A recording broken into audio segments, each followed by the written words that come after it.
What happens when an unstoppable force meets an immovable object on late-night television? What unfolds when years of political tension finally explode in real time before a live studio audience? You won't believe what transpired last night on The Late Show when Donald Trump sat across from Stephen Colbert in what started as a routine interview but devolved into one of the most explosive confrontations in late-night history. Before we get into this incredible story, make sure you hit that subscribe button and drop a comment below, because you're not going to believe what unfolds when two titans of their respective worlds collide in spectacular fashion. The Ed Sullivan Theater buzzed with an electric tension that crew members would later describe as unlike anything they'd experienced in their years working on The Late Show. Trump had agreed to appear on Colbert's show as part of his media blitz, a decision that many in his inner circle had reportedly advised against. But Trump, never one to back down from what he perceived as a challenge, insisted on facing Colbert head-on. The booking had been kept under wraps until just hours before taping, with network executives reportedly nervous about the potential for fireworks between the notoriously sharp-tongued host and the equally combative former president that the cameras rolled and Colbert delivered his opening monologue. There were subtle hints of what was to come. His jokes carried an extra edge, his timing was more precise, and veteran Late Show watchers could sense that their host was gearing up for something significant. The audience, a mix of Colbert regulars and Trump supporters who had somehow secured tickets, created an atmosphere thick with anticipation and barely contained political animosity. When Trump finally walked onto the stage, the reception was mixed. Polite applause from some quarters, stony silence from others.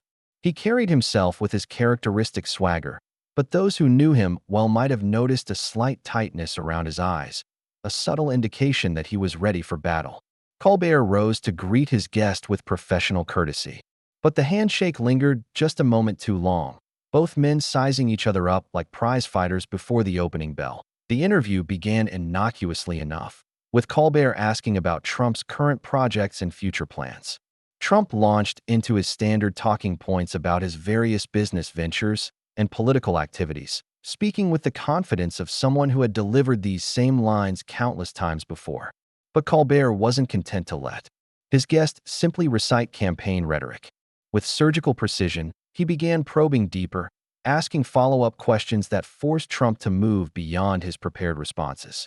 "You've been quite vocal about your concerns regarding the current administration," Colbert said, his tone conversational but his eyes sharp. "But I'm curious about your own record. During your presidency, there were numerous controversies that your critics argued damaged America's standing on the world stage. How do you reconcile your criticism of others with your own time in office?" Trump's jaw tightened almost imperceptibly.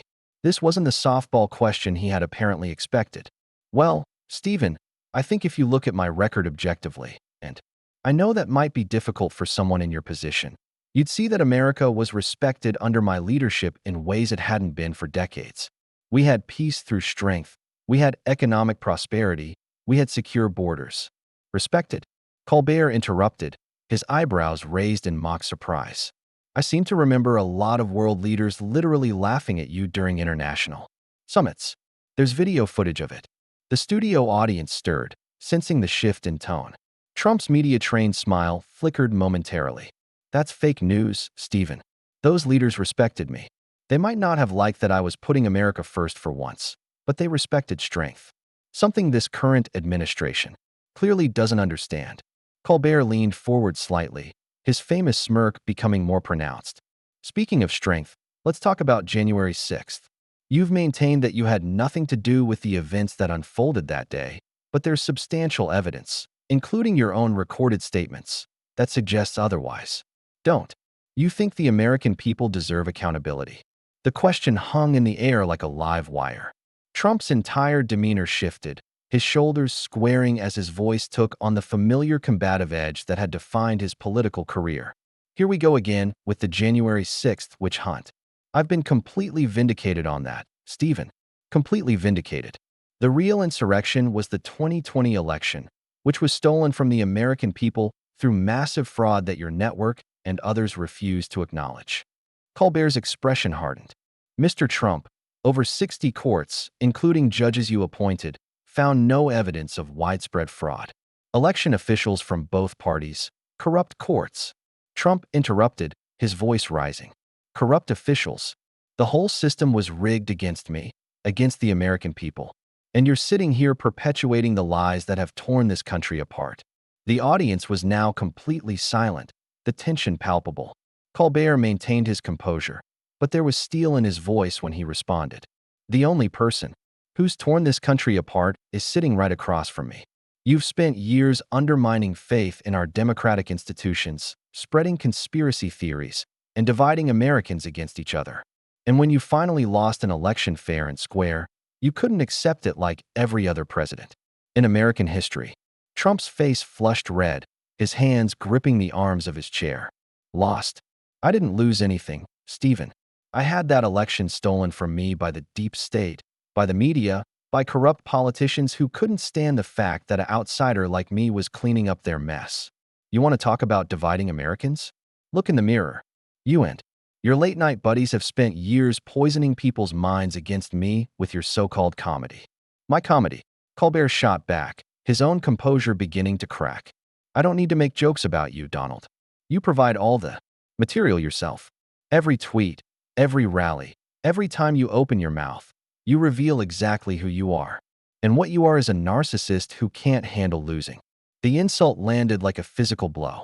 Trump half rose from his chair, pointing an accusatory finger at Colbert.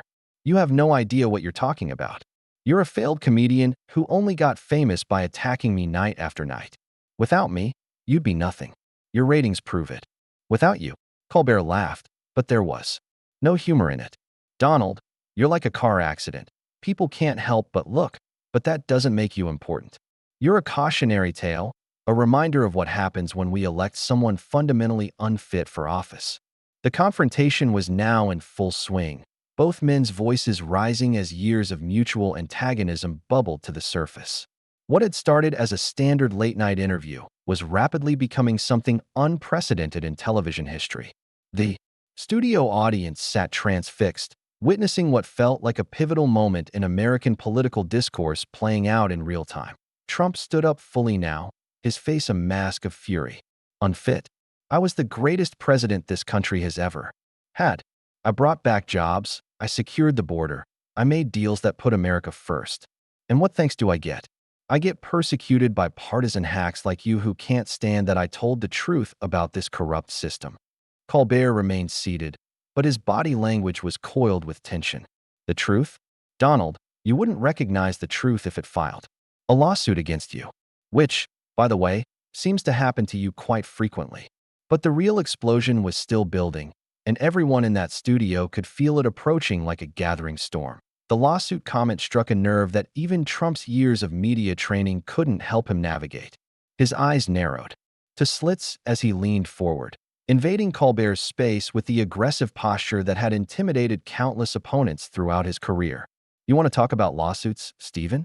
Let's talk about the weaponization of our justice system against political opponents. Let's talk about how the radical left has turned our courts into their personal vendetta machine. Colbert didn't flinch, meeting Trump's aggressive stance with calm defiance that only seemed to infuriate his guest further. Weaponization? Donald, you're facing consequences for your actions. That's how the law works for everyone else in America. The fact that you think you're above it just proves how disconnected you are from reality. Reality? Trump's voice cracked with indignation.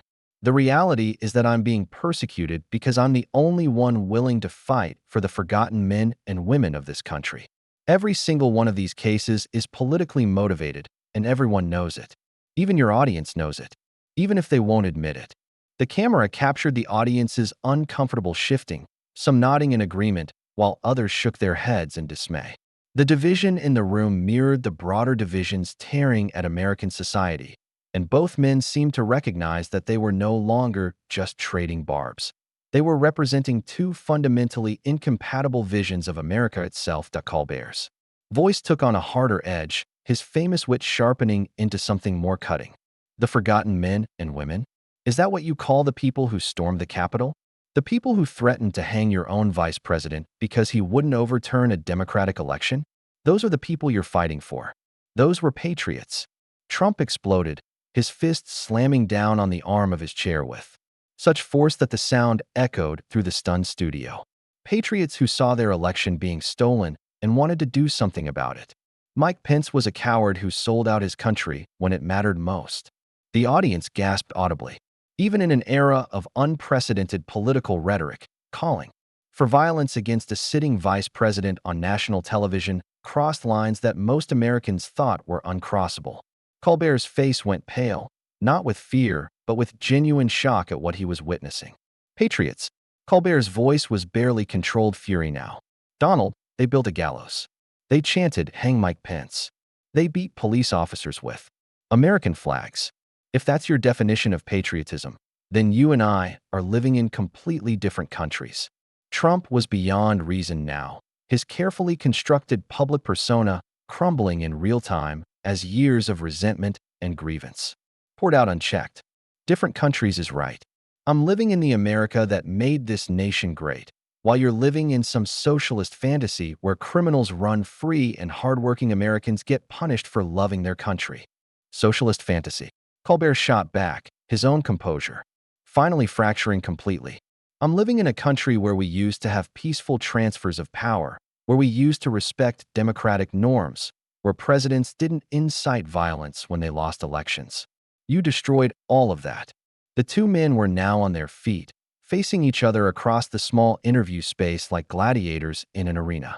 The audience sat frozen, witnessing something that felt simultaneously historic and deeply disturbing. This wasn't entertainment anymore.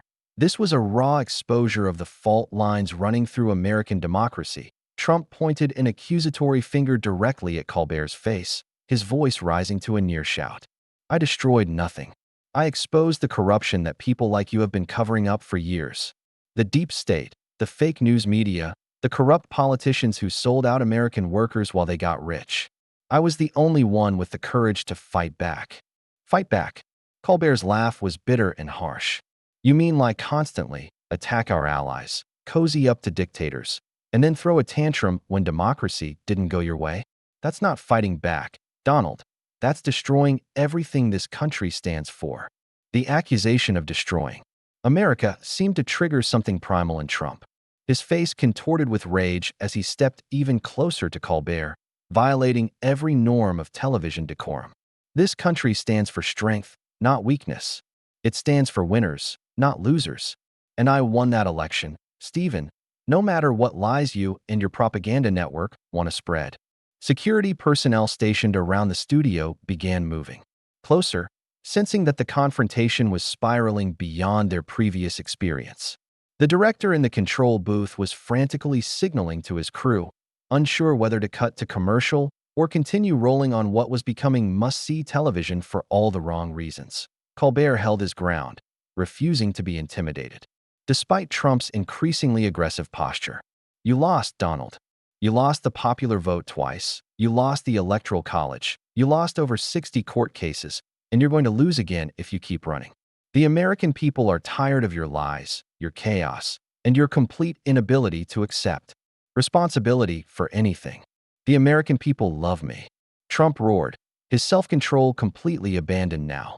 My rallies are packed while Biden can barely fill a gymnasium. The polls show I'm crushing everyone. The only way I lose is if they steal it again, which they're already planning to do. The conversation had devolved into something resembling a street fight, with both combatants throwing increasingly personal attacks while a national television audience watched in horrified fascination. What had started as political disagreement had become something far more primal, a clash between two fundamentally different conceptions of truth itself. Colbert's voice cut through Trump's ranting like a blade. The polls. Donald, you've been wrong about everything since 2015. You said you'd build a wall and make Mexico pay for it. Mexico didn't pay a cent. You said you'd replace Obamacare with something better. You never even had a plan. You said the election was rigged. It wasn't. When are you going to stop lying to yourself and everyone else? The systematic dismantling of his record seemed to snap something in Trump's mind. His face went from red to nearly purple as he struggled to form coherent words through his rage. Lying? I'm the most honest president in history. Everything I promised, I delivered. The wall got built, healthcare got fixed, the economy soared until the China virus destroyed everything. The China virus. Colbert pounced on the phrase like a predator sensing weakness. You mean COVID-19, the pandemic you completely mismanaged, costing hundreds of thousands of American lives while you worried more about your television ratings than public health. But this final accusation would prove to be the spark that ignited the ultimate explosion that Trump's entire body went rigid. His hands clenched into fists at his sides as the COVID accusation hit him like a physical blow. The pandemic had been his administration's greatest crisis, and despite his public bravado, privately it remained his most sensitive subject. Colbert had found the one nerve that could drive him completely over the edge. My television ratings? Trump's voice dropped to a dangerous whisper before exploding into a roar that made his previous outbursts seem tame by comparison. I saved millions of lives. I created the greatest vaccine rollout in history. I shut down travel from China while you and your friends were calling me racist. I worked around the clock while Democrats played politics with American lives. Colbert sensed he had struck the deepest wound and pressed his advantage with ruthless precision. Worked around the clock? Donald, you spent the first months of the pandemic downplaying it, telling people it would disappear by Easter, suggesting they inject bleach, and holding superspreader rallies while Americans were dying. By the thousands, every day. That's a lie. Trump screamed, his voice cracking with fury and something that almost sounded like desperation. Everything I did was based on the science. I listened to Fauci, I listened to Birx, I followed their recommendations until I realized they were sabotaging me like everyone else. The mention of his former advisors seemed to trigger a cascade of grievances that had been building for years. Trump began pacing behind his chair like a caged animal, his words pouring out in an incoherent stream of consciousness that revealed the depth of his paranoia and resentment. They were all against me from day one, he continued, jabbing his finger at invisible enemies. The scientists, the generals, the cabinet members I trusted, they all turned on me because they couldn't stand that an outsider was exposing their incompetence. They leaked to the press, they wrote tell-all books, they testified against me in Congress. Colbert watched this meltdown with a mixture of fascination and genuine concern. What he was witnessing wasn't just political theater, it was the complete psychological breakdown of a man who had never learned to accept criticism or responsibility. The audience sat in stunned silence, unsure whether they were watching history or tragedy unfold. Maybe they turned on you because you're impossible to work with. Colbert shot back. Maybe they realized that you care more about your ego than about serving the American people. Maybe they couldn't stomach watching you tear down everything they spent their careers building. Trump whirled around to face Colbert directly, his eyes blazing with an intensity that made several audience members visibly uncomfortable. Tear down? I built the greatest economy in history. I defeated ISIS. I moved our embassy to Jerusalem. I made historic peace deals in the Middle East. I did more in 4 years than most presidents do in 8. And then you tried to steal an election. Colbert's voice cut through Trump's self-aggrandizing recitation like a sword. You called election officials and told them to find votes. You pressured your vice president to overturn the Constitution. You incited a mob to attack the Capitol, all because you couldn't handle losing. The word losing seemed to trigger something primal in Trump's psychology. His face contorted with rage as he stepped forward until he was practically standing over Colbert's chair. His imposing physical presence meant to intimidate the smaller man. I didn't lose anything, Trump bellowed, spittle flying from his lips. I won that election by the largest margin in history. 74 million Americans voted for me because they knew I was the only one who could save this country from radical left-wing extremists like you. Colbert refused to be cowed, rising from his chair to meet Trump's aggression head-on. Though physically smaller, his moral certainty gave him a presence that matched his opponent's bluster. 74 million people voted for you, Donald, but 81 million voted against you. That's called losing, which is something you've never learned to do gracefully. The mathematical reality of his defeat seemed to short-circuit Trump's remaining self-control. He began gesticulating wildly, his voice rising to levels that strained the studio's audio equipment. 81 million? That's impossible. There weren't 81 million real votes for Biden. Dead people voted. Illegal immigrants voted. Machines were hacked. Ballots were harvested. It was the greatest fraud in American history. Stop. Colbert finally exploded, his own patience completely exhausted. Just stop with the lies. You've been peddling these conspiracy theories for 3 years without a shred of credible evidence. You're destroying faith in American democracy because you can't admit that people rejected you. The accusation of lying seemed to trigger Trump's final transformation from angry politician to completely unhinged individual. He began shouting incoherently, his words tumbling over each other in a torrent of grievances, accusations, and threats that made no logical sense. Evidence. I have mountains of evidence. Affidavits, witness testimony, statistical anomalies, security footage. But corrupt judges refused to look at it. The media buried it. Social media censored it. Everyone was in on the conspiracy to destroy me. Colbert shook his head in disgust, his voice heavy with contempt. Listen to yourself, Donald. Everyone was against you. Every judge, every election official, every media outlet, every social media company, every foreign government. They were all part of some massive conspiracy. Doesn't it seem more likely that you just lost? The suggestion that his worldview might be fundamentally flawed proved to be the final straw. Trump's face went from purple to nearly white as all the blood seemed to drain from his features. His hands shook with rage as he pointed an accusatory finger at Colbert. You know what? I'm done with this ambush interview. This is exactly why the American people don't trust the fake news media anymore. You invited me here under false pretenses to attack me with lies and propaganda. Colbert laughed bitterly. False pretenses? Donald, this is a talk show, not a campaign rally. I ask questions. That's literally my job. If you can't handle basic scrutiny, maybe you shouldn't be running for president. Basic scrutiny. Trump was now backing toward the edge of the stage, his media handlers rushing forward from the wings. This is a coordinated hit job by the radical left media establishment. You're not a journalist, Stephen. You're an activist pretending to be a comedian. The insult seemed to strike home, and Colbert's response carried years of pent-up frustration. And you're not a politician, Donald. You're a con man who somehow convinced enough people to make you president. But the con is over now. People see through you. Trump had reached his breaking point. With a final gesture of contempt, he ripped off his wireless microphone and hurled it to the ground, the device shattering with a sharp crack that echoed through the silent studio. This interview is over, he declared, his voice hoarse from shouting. I came here in good faith to have a civil conversation. But you and your network are only interested in perpetuating the witch hunt against me. As his security detail surrounded him, Trump turned back for one final shot. You can edit this however you want, Stephen, but the American people will see right through your lies. They know who's really fighting for them, and it isn't some privileged late-night host who's never worked a real day in his life. Colbert remained standing behind his desk, watching with grim satisfaction as Trump stormed toward the exit. The only person who needs to do any editing is you, Donald. Edit out the lies, the conspiracy theories, and the complete inability to accept reality.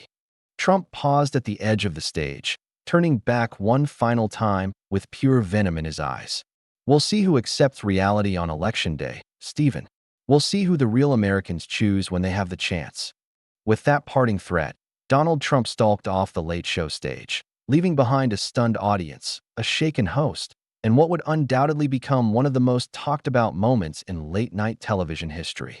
The confrontation had revealed something ugly and fundamental about American politics. The complete breakdown of shared reality that made genuine dialogue impossible between opposing sides. As the studio lights dimmed and the audience sat in shocked silence, Stephen Colbert looked directly into the camera with exhausted eyes. The man who had built his career on finding humor in political chaos seemed momentarily at a loss for words, having witnessed something that transcended comedy and entered the realm of genuine tragedy. The interview was over, but the real consequences of what America had just witnessed were only beginning.